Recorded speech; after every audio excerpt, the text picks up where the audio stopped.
ავარია, რომელიც, არ ვიცი, ძალიან პატარა პროცენტი იყო გადარჩენის, როცა ვერ აფასებ შენს რეალობას, შენს თავს და თითქოს არ ხარ მადლიერი შენი, სუნთქვის შენი ცხოვრების,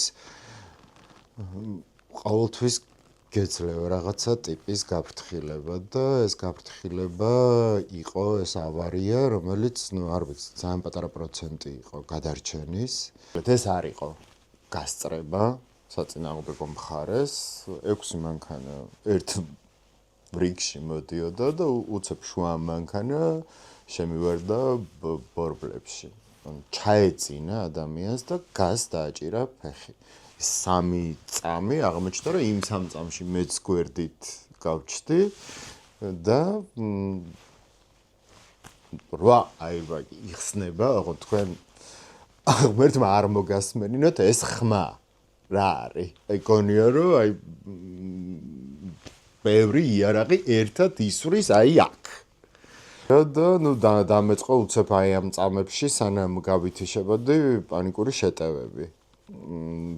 ვერ გავაღე კარი და როცა გამოვედი და უკვე ამოვისუნთქე, არ ვიცი, ღმერთს ძალიან უყვარვარ ალბათ, კი არა და უყვარვარ და არანაირი დაზიანება არ მქონდა. რამოდენიმე დღე უბრალოდ ვერ ვიძინებდი, მაგრამ ძალიან მალე გადავლახე ის მომენტი და საჭესანაც დავჭექი. ზუსტად ეს ამოვხსენი, რომ ეს იყო ის ნიშანი, რომ მე ცხოვრება დამეფასებინა და იმის მერე რაც მოხდა ეს არის, რომ აბსოლუტურად მომეშვა, თითქოს გამთავისუფლდი.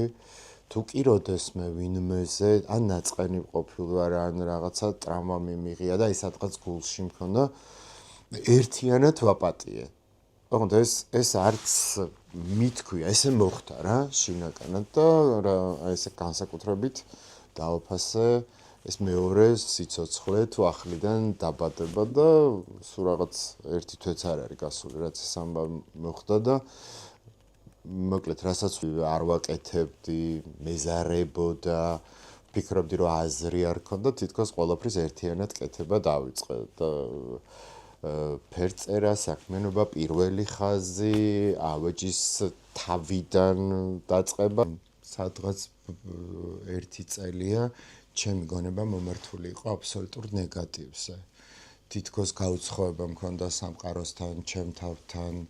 მიუხედავად იმისა, რომ ჩემი ესეთი მთავარი გეზი, მამოძრავებელი გახდა მოგზაურობა, მივხვდი, რომ ესეც არ მაძლევდა იმ ენერგიას, რაც მე მჭირდებოდა და უფრო მაყურებელი ვიყავი ჩემი ცხოვრების, ვიდრე თანამონაწილე. და ამ პერიოდში, როცა ვერ აფასებ შენს რეალობას, შენს თავს და თითქოს არ ხარ მადლიერი შენი, სუნთქვის შენი ცხოვრების, ყოველთვის გეძლევა რაღაცა ტიპის გაფრთხილება. ის ბიჭიც გადარჩა და არ ვიცი, ალბათ იმასაც რაღაც გამოწვევა ქონდა ცხოვრებისეული და ოღონდ ისიც გადარჩა.